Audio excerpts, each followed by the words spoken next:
এই বাংলাদেশে রাজার ছেলে রাজা হবে, মন্ত্রীর ছেলে মন্ত্রী হবে, সেই সংস্কৃতির ধারা আমরা পাল্টে দিতে চাই। রাজার ঘরে জন্ম নিলেই রাজা হওয়া যাবে না, মন্ত্রীর ঘরে জন্ম নিলেও মন্ত্রী হওয়া যাবে না। তার আপন যোগ্যতা যদি থাকে, সে কেবল এই কাজের জন্য নির্বাচিত হবে। আমরা এমন বাংলাদেশ চাই, একজন সাধারণ রিক্সা চালক ভাই তার সন্তানের মেধা বিকাশের মাধ্যমে একদিন যেন সেও এদেশের প্রধানমন্ত্রী হতে পারে। ওই বাংলাদেশটা আমরা গড়তে চাই।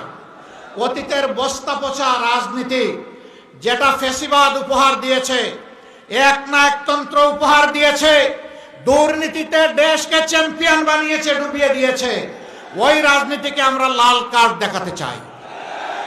আপনারা প্রস্তুত? আলহামদুলিল্লাহ। আমাদের কাছে হিন্দু, মুসলমান, বৌদ্ধ, খ্রিস্টান সবাই সমান। এই আসমানের ছাদের নিচে আর এই জমিনের বিছানার উপরে বাংলাদেশে যারা বসবাস করবে, আমরা তাদের সকলের সমান অধিকার নিশ্চিত করতে বদ্ধপরিকর। আপনারা আমাদের জন্য দোয়া করবেন। ইনশাআল্লাহ এই কাজে আমরা এগিয়ে যাব, কেউ বাধা দিয়ে আমাদেরকে আটকাতে পারবেন না।